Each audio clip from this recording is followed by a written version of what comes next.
నా డైలాగ్ నువ్వు అనిస్తావు నాకు ఇందాక నేషనల్ క్రష్, నా క్రష్ కూడా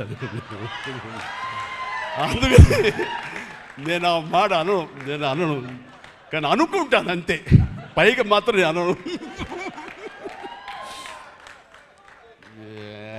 సరే అమ్మా, ఫెంటాస్టిక్ అమ్మా నువ్వు.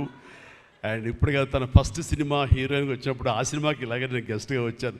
ఆ రోజు నుంచి తన్ని అబ్జర్వ్ చేస్తుంటే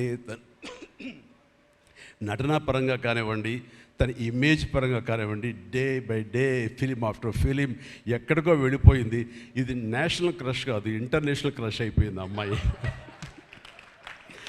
అండ్ గాడ్ బ్లెస్ యూ అమ్మా, నువ్వు ఎంత బాగా పెర్ఫామ్ చేస్తావంటే నేను చూస్తుంటే నీ కళ్ళు తప్ప ఇంకేమైనా అట్రాక్ట్ చేసుకోవు, కళ్ళు ఒకలా చూస్తుంటావు నేను. అండ్ ఆ కళ్ళతో ఏమి పలికిస్తుంది ఎక్స్ప్రెషన్ అంటే ఇంకా అంత ఇంత కాదు. అండ్ ఈ సినిమాలో ఎంత నిడివి ఉంది, ఎంత లెంగ్త్ ఉంది క్యారెక్టర్ అనే దానికంటే ఎంత ఇంటెన్సిటీ ఉంది అంటే అందులో మాత్రం చూపించగలిగింది ప్రతిదీ.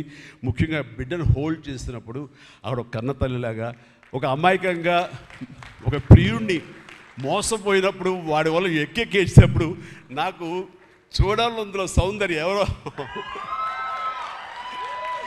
సౌందర్య వచ్చేసి అప్పారావు వస్తాడు ఇంకా అడుగు వెయిట్ చేస్తానంటే పిచ్చమొహం అన్నట్టు ఫీలింగ్ వచ్చింది. అంత అమాయకురాలాగా ఉంది.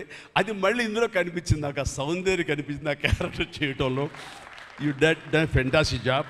ఆ తర్వాత సీరియస్నెస్గా పెంచుకుంటూ, ఆ తర్వాత దేవాకి సపోర్ట్గా ఉంటూ అండ్ దేవాన్ని ఓన్ చేసుకునే విధంలో మాత్రం నీ ట్రాన్స్ఫర్మేషన్ కానీ నీ characterization well designed and well performed. Fantastic అమ్మా, ఫెంటాస్టిక్.